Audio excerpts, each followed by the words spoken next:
जी हाँ दोस्तों, इस वीडियो हम करने वाले हैं भारत का राष्ट्रीय प्रतीक से रिलेटेड मोस्ट इंपॉर्टेंट क्वेश्चन का सेट 2। अगर आप सेट 1 नहीं देखें तो कोई दिक्कत नहीं होगा, लेकिन अगर आप सेट 2 नहीं देख रहे हैं तो आपको बहुत सारी दिक्कतें होने वाली हैं, क्योंकि इसमें हम इस टॉपिक के मोस्ट इंपॉर्टेंट क्वेश्चन करने वाले हैं। तो चलिए दोस्तों, आज के इंपॉर्टेंट वीडियो को जल्दी से शुरू करते हैं। दोस्तों, आपका पहला क्वेश्चन पूछा है कि राष्ट्र ध्वज में केसरिया रंग किसका प्रतीक माना जाता है। दोस्तों, जो राष्ट्र ध्वज में केसरिया रंग होता है वो किसका प्रतीक होता है? सत्य का, बलिदान का, गतिशीलता का या फिर शांति का? करेक्ट आंसर हो जाएगा आपको ऑप्शन बी, बलिदान और साहस का केसरिया रंग प्रतीक माना जाता है। अगले क्वेश्चन की बात करेंगे तो अगला क्वेश्चन पूछा है कि राष्ट्र ध्वज सफेद रंग जो होता है वो किसका प्रतीक माना जाता है। जो राष्ट्र ध्वज में हमारा सफेद रंग होता है जो मिडिल में होता है वो किसका प्रतीक माना जाता है?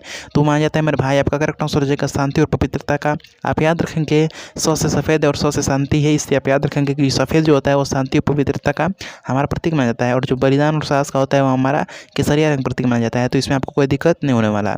अगला क्वेश्चन की बात करेंगे और थर्ड नंबर क्वेश्चन है कि राष्ट्र ध्वज में जो हरा रंग होता है यह किसका प्रतीक है। मेरे भाई ये मोस्ट इंपॉर्टेंट क्वेश्चन है, जो तीनों मैंने बताया मोस्ट इंपॉर्टेंट क्वेश्चन है, आपसे एग्जाम में 100% है कि ये पूछेगा जरूर। मेरे भाई जो हरा रंग होता है वो होता है आपका समृद्धि और खुशहाली का। किसका? समृद्धि और खुशहाली का आपका हरा रंग प्रतीक होता है। तो पहला क्या था? पहला बलिदान और साहस था, कौन? केसरिया। दूसरा था आपका सफ़ेद जो कि शांति और पवित्रता था, और तीसरा मेरे भाई आपका हरा है जो कि शांति, समृद्धि और खुशहाली का है। तो ये तीनों क्वेश्चन मोस्ट इंपॉर्टेंट क्वेश्चन है। अगला क्वेश्चन की बात करेंगे चौथा नंबर, तो भारत का राष्ट्रीय विरासत पशु हाथ थी, किस राज्य का राष्ट्रीय पशु है? मेरे भाई राजकीय पशु है। भारत का राष्ट्रीय विरासत पशु क्या होता है? हाथी होता है। पहला क्वेश्चन ये आपको याद हो गया। दूसरा क्वेश्चन पूछा है कि किस राज्य का राजकीय पशु है। मेरे भाई करेक्ट आंसर आपका हो जाएगा झारखंड, कर्नाटक, केरल। मेरे भाई ये तीनों आपका करेक्ट आंसर हो जाएगा, यानी कि उपयुक्त सभी आपका राइट आंसर हो जाएगा। यहाँ से मोस्ट इंपॉर्टेंट क्वेश्चन बनेंगे। क्वेश्चन इस प्रकार से बन सकता है कि झारखंड का राज्य के पशु क्या है? करेक्ट आंसर आपका हाथी होने चाहिए। दूसरा क्वेश्चन बन सकता है कि कर्नाटक का राज्य के पशु क्या है? करेक्ट आंसर हाथी होना चाहिए। तीसरा बन सकता है कि केरल का राज्य के पशु क्या है? करेक्ट आंसर आपका हाथी होना चाहिए। और चौथा क्वेश्चन बन सकता है कि भारत का राष्ट्रीय विरासत पशु क्या है? तो आपका करेक्ट आंसर हाथी होना चाहिए। 4 क्वेश्चन मेरे भाई एक ही क्वेश्चन से बन सकते हैं, एक ही क्वेश्चन को घुमा कर पूछ सकता है। तो मेरे भाई ये इंपॉर्टेंट क्वेश्चन है, इसको आप नोट कर लीजिए। अगले क्वेश्चन की बात करेंगे 5वां नंबर की, राष्ट्रीय गान जन गण मन गाने में कितनी पंक्तियाँ होती हैं? पंक्तियाँ यानी कि रो की बात हो रहा है। रो यानी होता है लाइनें, रो यानी क्या होता है? लाइनें होता है। तो राष्ट्रीय गान जो होता है हमारा जनगण मन होता है। कौन अब जनगण मन को लिखे थे, लेखक कौन थे? तो आपके रविंद्रनाथ टैगोर यहाँ पे इसके लेखक थे। यहाँ पे आपसे क्वेश्चन पूछा है कि कितनी पंक्तियाँ थी, लाइनें कितनी थी? तो टोटल 13 लाइनें थी, जो कि इस ऑप्शन में नहीं है, इस ऑप्शन में नहीं दिया गया है, लेकिन आपका करेक्ट आंसर 13 हो जाएगा। 13 पंक्तियाँ आपके जनगण मन में टोटल होती हैं। जो सरकारी बुक थी यहाँ पे, जो 5-6 में हम पढ़ते थे सरकारी बुक, उसके पीछे दिया होता था, तो उसमें आप गिन भी सकते हैं। टोटल 13 पंक्तियाँ होती हैं। अगला क्वेश्चन की बात करेंगे तो भारत के राष्ट्रीय ध्वज के ऊपर से नीचे का सही क्रम क्या है? जो भारत का राष्ट्रीय ध्वज होता है उसके ऊपर से नीचे का सही क्रम क्या होता है? ऊपर कौन सा कलर होता है, नीचे कौन सा कलर होता है, मिडिल में कौन सा होता है? ऊपर से आपको नीचे पूछा है। करेक्ट आंसर क्या हो जाएगा जरा देखते हैं।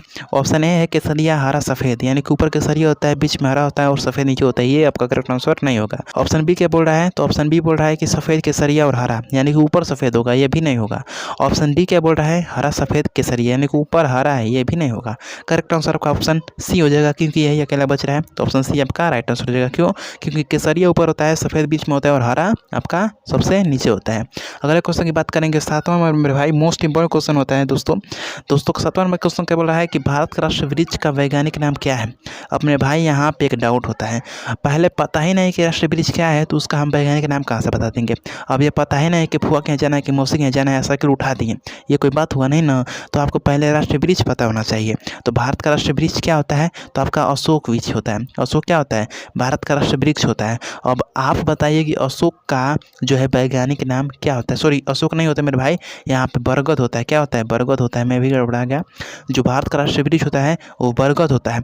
अब बताइए कि बरगद का वैज्ञानिक नाम क्या होगा मेरे भाई? बरगद का वैज्ञानिक नाम क्या होगा? करेक्ट आंसर आपका क्या होगा? ऑप्शन ए में दिया है कि फाइकल रिलीजियोसा, ऑप्शन बी में दिया है फाइकस बेंगालेसिस, ऑप्शन सी में दिया है मेंगीफेरा इंडिका, और ऑप्शन डी में दिया है लेलम्बो न्यूसीफेरा। करेक्ट आंसर आपका ऑप्शन बी हो जाएगा, जो कि फाइकस बेंगालेसिस है, जो कि ऑप्शन बी आपका राइट आंसर हो जाएगा। अगला क्वेश्चन की बात करेंगे उससे पहले अगर आपको ये वीडियो पसंद है तो वीडियो को लाइक जरूर कीजिए, क्योंकि आपका एक लाइक हमारा कॉन्फिडेंस लेवल हाई करता है।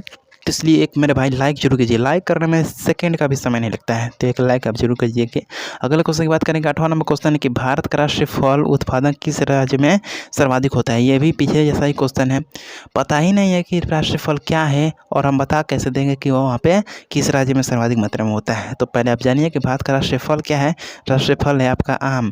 अब आप बताइए कि भारत का जो राष्ट्रीय फल यानी कि आम है वो किस राज्य में सर्वाधिक होता है, किस राज्य में उसका उत्पादन अधिक मात्रा में होता है। करेक्ट आंसर हो जाएगा मेरे भाई ऑप्शन आपका डी, उत्तर प्रदेश में आम का सर्वाधिक मात्रा में उत्पादन किया जाता है। कितना किया जाता है ये इंपॉर्टेंट क्वेश्चन है। पूरे भारत में आम का उत्पादन मेरे भाई उत्तर प्रदेश में 23% से 26% किया जाता है। आप समझिए कि एक राज्य से 23 से 26% आम का उत्पादन हो रहा है। सिर्फ एक राज्य ही आड़ा है पूरे भारत के राष्ट्रीय प्रतीक को यानी कि आम को, आप समझ सकते हैं। अगले क्वेश्चन की बात करेंगे तो भारत के राष्ट्रीय ध्वज को झुकाकर फहराना क्या दर्शाता है। मेरे भाई ये मोस्ट इंपॉर्टेंट क्वेश्चन है। भारत के राष्ट्रीय ध्वज को झुकाकर फहराना मेरे भाई आपके राष्ट्रीय शोक को दर्शाता है।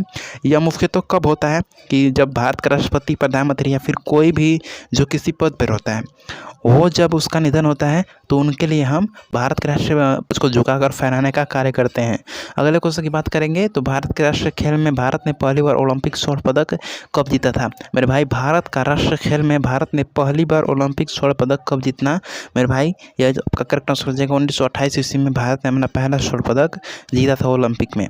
हम अगले क्वेश्चन की बात करेंगे तो अगला क्वेश्चन मेरे दोस्तों 11 नंबर की भारत की राष्ट्रीय लिपि देवनागरी जो है इसका विकास किस प्राचीन लिपि से हुआ है। इसका जो देवनागरी है हमारी राष्ट्र लिपि, इसका विकास पूछ रहा है कि किस प्राचीन लिपि से हुआ है। आपके ऑप्शन है अरबी, ऑप्शन बी है खरोष्टी, ऑप्शन सी है रोमन और ऑप्शन डी आपका ब्राह्मी पूछा है। करेक्ट आंसर आपको हो जाएगा ब्राह्मी से। जो ब्राह्मी है हमारी प्राचीन लिपि है उसी से देवनागरी का यहाँ पे विकास हुआ है। अगला क्वेश्चन की बात है मेरे प्यारे भाई, पूछा है कि राष्ट्रीय प्रतीकों का दुरुपयोग रोकने के लिए, जो राष्ट्रीय प्रतीक होते हैं हमारे उनके दुरुपयोग को रोकने के लिए एम्बलेस एंड नेम्स एक्ट किस वर्ष पारित किया गया था। मेरे भाई आपका करेक्ट आंसर क्या होगा जरा फटाफट से बता दिए। ऑप्शन ए 1958, ऑप्शन बी है 1980, ऑप्शन सी है 1960 और ऑप्शन डी है 1950। आपका करेक्ट आंसर क्या हो जाएगा, करेक्ट आंसर आपका ऑप्शन डी हो जाएगा 1950 ईस्वी में यह एक पारित किया गया था। अगर हम अगले क्वेश्चन की बात करेंगे दोस्तों, अगला क्वेश्चन पूछा है कि भारत का राष्ट्रीय कैलेंडर जो कि संवत है ये कितने महीने या फिर कितने दिनों का होता है। इसका जो महीना होता है वो कितने दिनों का होता है, वो होता है मेरे भाई आपका 30 से 31 दिन का।